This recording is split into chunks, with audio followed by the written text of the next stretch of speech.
ナルサス、私からも頼む。ドゥンコ、エラムを置いていったとして、我らの中でこんなに美味な食事を作れる者が他にいるか? Okay, so it's happened for the first time this season. I really thought it was going to be Plastic Memories that got me, or maybe Ora Monogatari. I never expected this one to get me so early, but manly tears were shed this day. So this episode was incredible. You should watch it. You should catch up on this series. It's definitely feeling a lot like Fullmetal Alchemist now, and still going on with that Yona vibe as well. It's just incredible. The big battles are still continuing. There's still proper military strategy going on. I'm loving it. Just awesome. So I'm going to throw this spoiler flag up and we'll get straight into this. So I'll go straight into it first. The manly tears were just, wow. Cavalry Captain Shapur. That whole scene was so sad. I mean, it was bad enough that he got defeated in the battle. But I mean, generally back then, you were supposed to give your enemies some level of respect. You were supposed to give them a clean death or hold them calmly for ransom. You were not supposed to humiliate them and torture them and all of the things that they're doing in this. And although the reality is they probably did do that a lot, it was something that was kind of hidden. Like nowadays we have the Geneva Convention and things go on behind the scenes that never get reported. But back then it was the same kind of thing. You were supposed to have respect for your enemies. And so this scene was just horrible. So sad. And I did tear up, because he was so manly about it. And when he started begging the people on the other side to just shoot him with an arrow and put him out of his misery, that was just so awesome and manly. I was starting to think the line from Fullmetal Alchemist again, which was another Hiromu Arakawa thing. Like, oh crap, it's raining. It's that kind of thing. I did tear up, and I did actually cry a bit at this. It was just amazing. I felt so bad for the guy. So that scene was just a pure 10 out of 10. Then we also had Give's introduction, and he's a very cool character. Bit of a douchebag, kind of the flirty male character you get in most anime, but he's really funny. And I mean, it was a great introduction for him. He's clearly amazing with a bow. There are clearly quite a few characters that are amazing with a bow in this anime. Like, we already know Darien was good with a bow. Now we know that Give is amazing with a bow.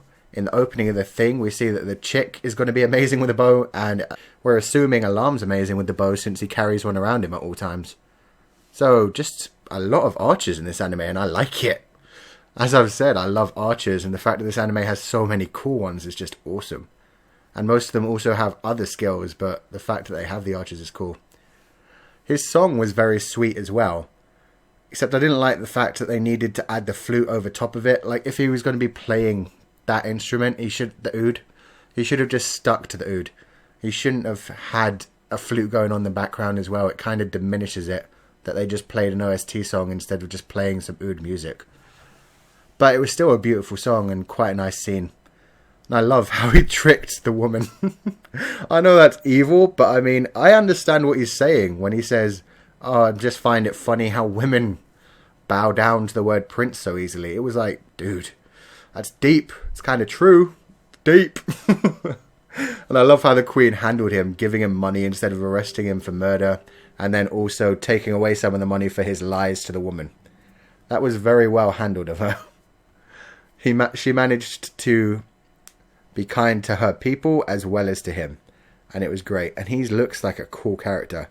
I have no idea how he's going to end up with Arslan, but I'm assuming he's not going to stay in the battle for too long. He's just going to get out of there, and he'll maybe find Arslan later while Arslan was trying to get to Ekbatana but didn't make it the whole way before they get taken. So the scenes between Alarm and Arslan were quite sweet. They're about the same age, but they're so different in stature. Alarm's just so ready to get everything done, and Arslan's trying to help, but Alarm just doesn't really want him to help at this point. Because he's like, nah, you're the prince, just get out of the way, you're not going to be useful. Which is kind of funny, actually. Like in any other situation, I'm sure if Arslan said he wanted to help with something, he'd be refused, but then they'd quickly back down and say, oh, but if you want to help, of course you can, my liege, kind of thing. And so him getting refused so flatly by Alarm is quite funny. Darien and Narcissus didn't have many bromance in this episode, which I was quite sad about, but there was a lot of good scenes between Narcissus and Arslan. defining what makes a good king and also thinking about the military strategy going on at Ecbatana right now. And they had it spot on. And I'm really surprised that Arslan did not notice that until it was spoken out to him by Narcissus. Like, it was clear that the Lusitanians couldn't have such a strong army that they could take a huge city like Mariam, which had smashed them before, unless they were using the slaves within the walls. So this was just incredible. And now the slaves are rising up against Ecbatana, and it's going to be incredible. They're going to destroy them from the inside, let in the Lusitanians. The Lusitanians are going to take the capital. And I feel a little bad because I like Queen Tahamine.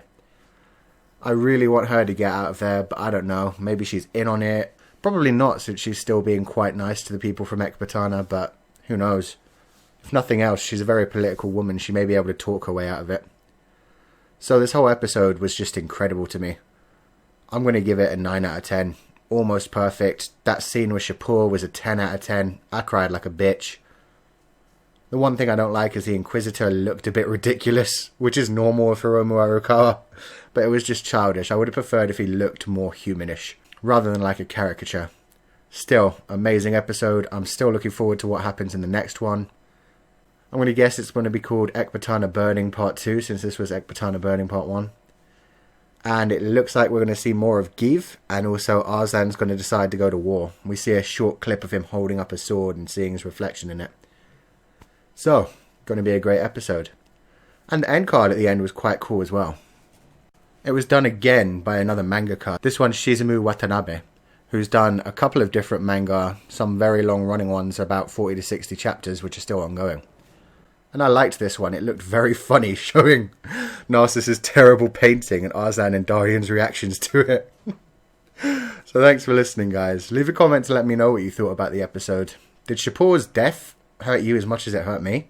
Or am I just really weak to manly men dying? You can also leave a comment about anything else, about Give, and whether you thought he was as cool as I did, or if you thought he was a bit of a douche. And just in general, leave me any comments about the episode. Leave a like if you enjoyed the review, and subscribe if you haven't to see more. And I will see you guys next time.